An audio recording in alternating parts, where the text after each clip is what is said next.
Welcome back to the channel, guys. I wanted to do something a little bit different this time. Obviously you can see my face now. Hello.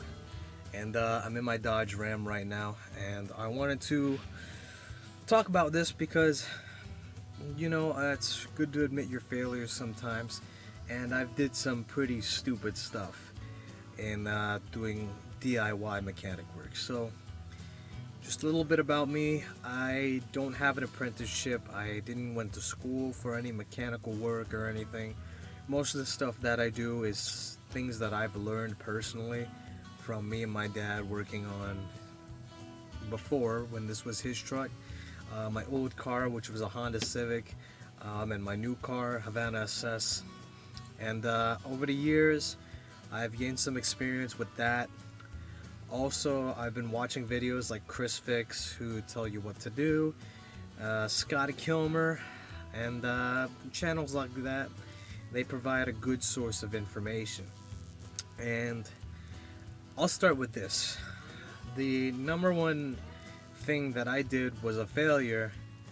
I was changing the spark plugs in Riley, this Dodge Ram, and stupid me, I was using a socket to put the spark plug in the hole, but the socket, the magnet that holds the spark plug in place was weak.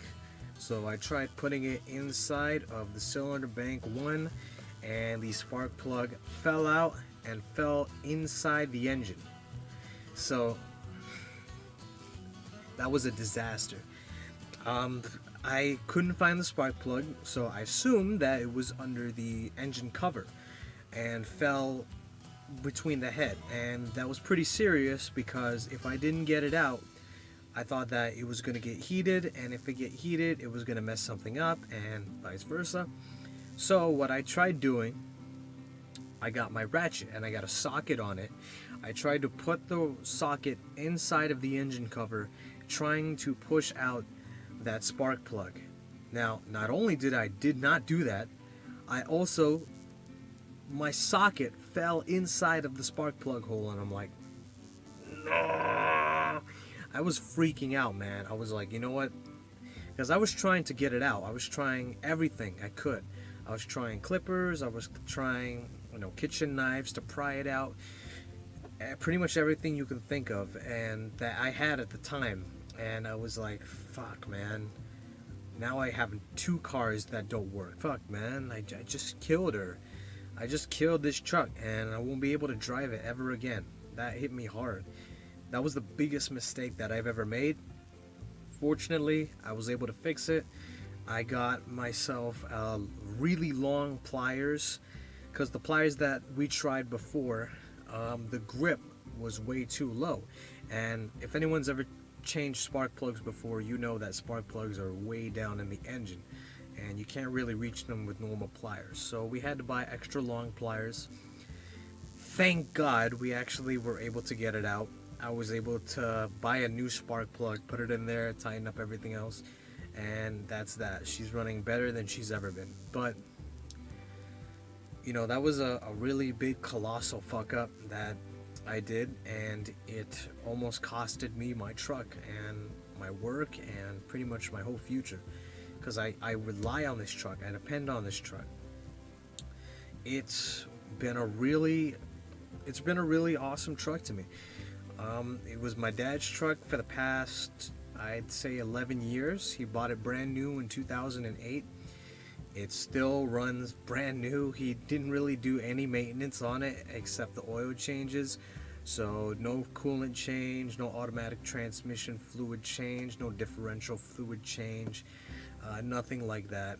And it still held up pretty well. It started to run a little bit rough when the O2 sensors were going bad and the spark plugs were going bad. Before I replaced the spark plugs, it was idling a little rough. It didn't want to accelerate that much. It felt really uneasy, really uncomfortable. But now, after I changed the spark plugs, it feels like it's doing the combustion process a lot better now. But I'm a strong believer in Ram trucks. I'm not sure of other people's experience with them. I know that, at least what I've heard, people like to rag on Ram transmissions, how they're not the best, how they're shitty. People like to rag on Ram's Hemi engine, the new design where the camshafts are given problems and all that.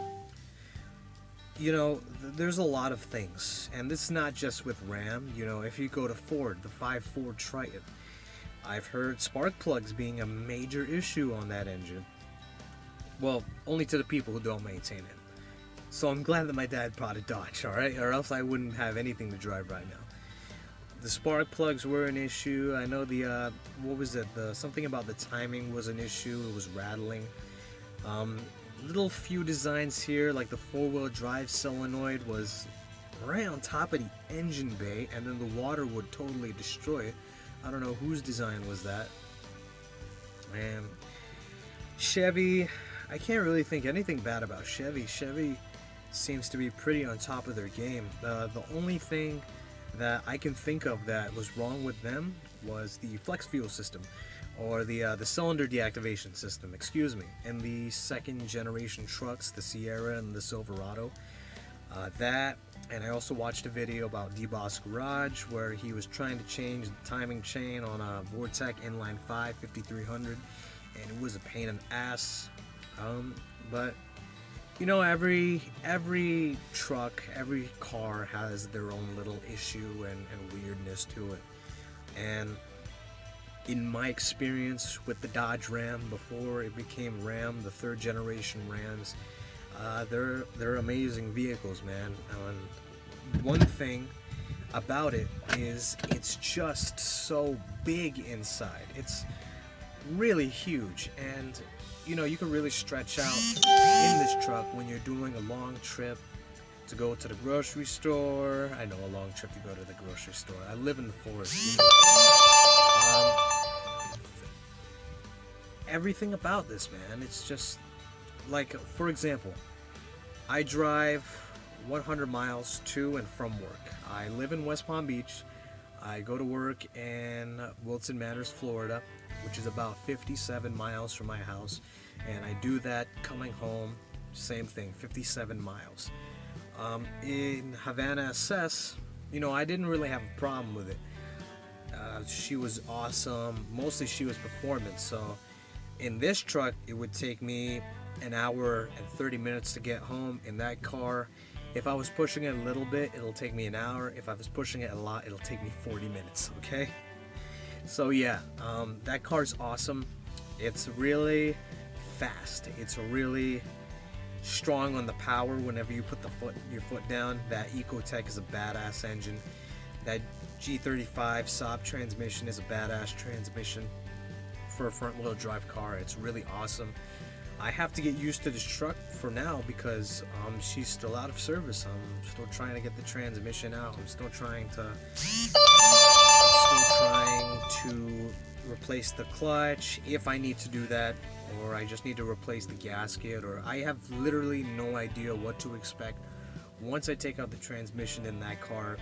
It's a really anxious feeling because, you know, this is the first time I've ever done something like this, taking out the transmission in a vehicle. And it doesn't matter what it is. It could be Havana SS, it could be Riley, the Ram.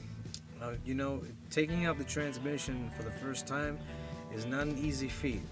And take it from me, it's still not out yet, and I bought all the tools and everything. So I'm hoping that I get that out. But in the meantime, driving this Ram, she's been a nice truck, even though I almost killed her. Other mistakes that I've made as a mechanic. Let me see.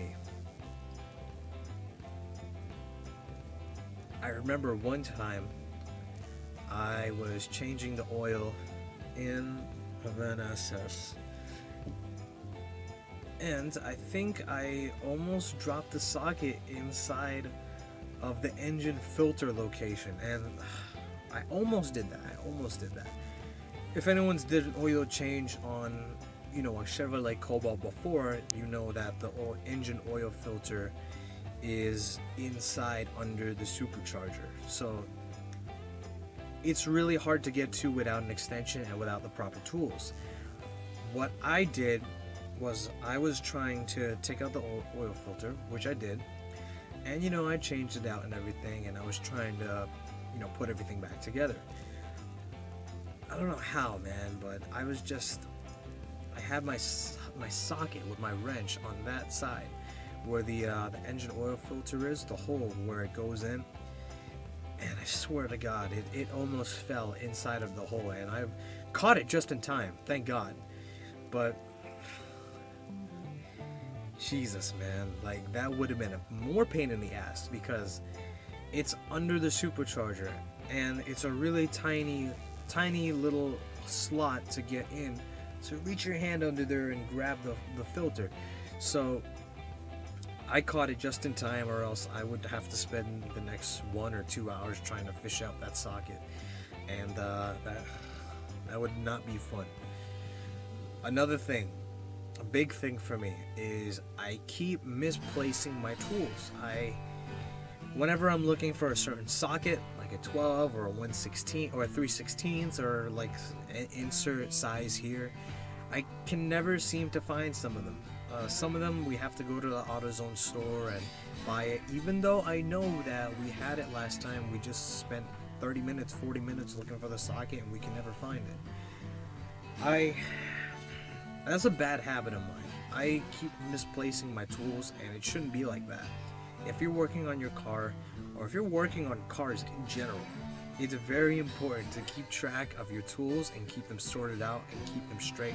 Because if you don't, it's gonna be a complete nightmare. You're gonna have to go and buy tools, and then you're gonna have to buy even more tools because you lose the other sockets, you lose this wrench, you lose this screwdriver. It's a hassle, man. And I can't really think of anything else that I've pretty much done as a mechanic. I will say that I do enjoy working on my vehicles. I enjoyed replacing the spark plugs in Riley because it feels like I'm actually caring about her. It feels like I'm actually doing something, you know, to make her last a long time. She's at 153,000 miles right now, and I hope that I can reach 253, 353. Maybe I'll get a 1,000,000-mile Ram. It's not going to be easy, but you know, anything's possible if you just put your mind to it, if you just put your heart and soul to it, and just never give up. And I'm not going to give up on Havana SS either. I'm going to get the transmission out, and I'm going to put it back with everything fixed. So, hey, I'll get back to what this channel is actually about. Okay guys, I'm sorry if this is a really long video. I tried to, you know, make it chit chat as possible because I didn't want to edit. I didn't want to do any of this nonsense. I just wanted to be straight out and direct with you guys and honest. So, because I feel like all the mistakes that I've made as a mechanic, or I can't say official mechanic, a backyard mechanic, we'll say that. I've made those mistakes, and you know, they hurt a lot, and in the moment it feels terrible. It feels like you're never gonna get this done, but in the end everything just works out, I guess. Okay guys, that's it. This is Savannah SS. If you guys liked the video, press the like button. If you guys did not like the video, press the dislike button. If you guys want to see more content from me, press the subscribe button and then the bell icon, okay? Alright guys, this is Havana SS, signing out. See you later.